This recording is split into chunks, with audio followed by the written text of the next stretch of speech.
Well, hey out there, everybody. It's me, Bradford, your carnivore curmudgeon, with a little short video that I thought it would bring to you this week with regard to 5 what I would call helpful kitchen tools or gadgets. I wouldn't even say they're my favorite because I just like kitchen gadgets and things in the kitchen so much. It's hard for me to pick favorites. But real quick, here are 5, and number 1 is silicone rounds. I'm not even sure what to call these, and of course I use them almost exclusively for eggs, but I suppose you could use them for something else, and if you have an idea what that could be, drop me a note in the comments and let me know.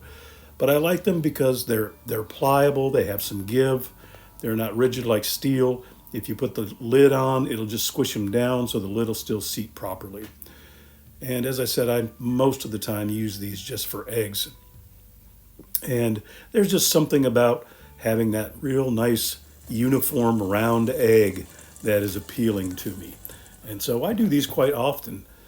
Sometimes I make them harder so that they're like the egg round from McDonald's on a McMuffin. Sometimes I make them softer so they're really a lot like easy poached eggs.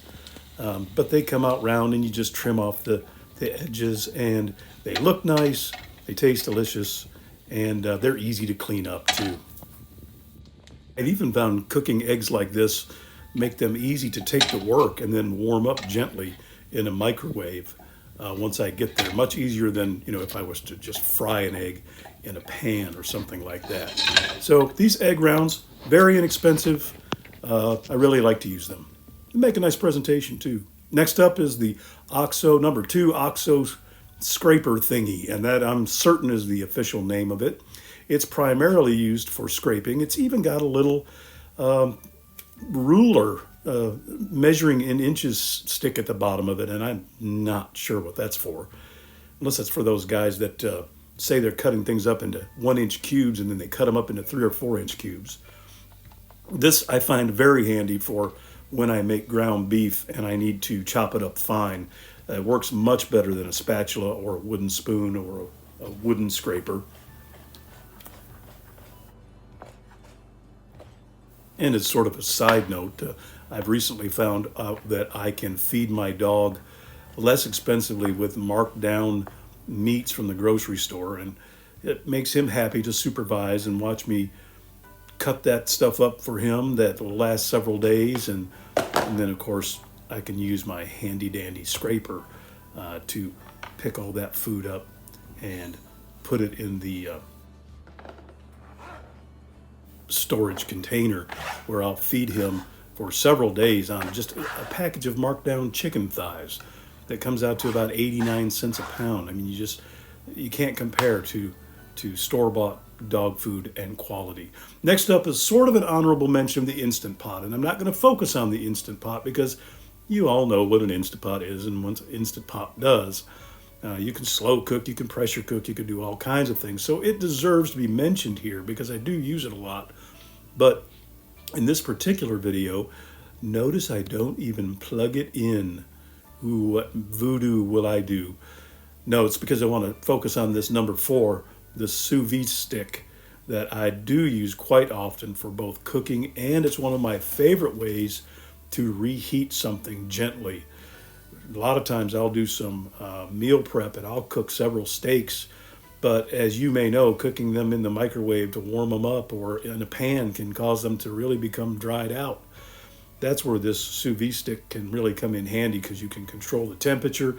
You can warm it up for hours and hours and it will not overcook the meat. You can put a little bit of food lube like butter or some beef fat in and just warm it up, and I'll show you that in just a moment. But hand in hand with that is this vacuum sealer. So I have this vacuum sealer that I use, of course, a lot when I'm processing food from our hunting trips for storage, but it even comes in handy just for a simple thing like reheating steaks or reheating a pork chop or a tenderloin or really any kind of meat. Not so much ground beef, although you could do it if it was just loose ground beef. Here I've got some venison steaks that have a little bit of butter on them. And I'm going to put them in this vacuum bag. And then I'm just going to seal it shut after I squeeze out as much air as possible so that the bag won't float. But I put this sous vide stick in the Instant Pot. I can put it into other kinds of containers to heat meat up if it's too big for the Instant Pot. But I found most of the time just filling that Instant Pot up with some water, putting the sous vide stick in, and then dropping whatever it is I want to water heat. It's easy cleanup. It works great. And for the most part, it's big enough for about anything that we would either want to pre-cook or reheat. And that's it. That's those 5 things I wanted to focus on. All of them can lend towards some beautiful and delicious meals, both newly cooked and reheated. So let me know if you have some favorites. I'd love to hear what you're using in your kitchen. Thanks for watching, and I hope to see you next time.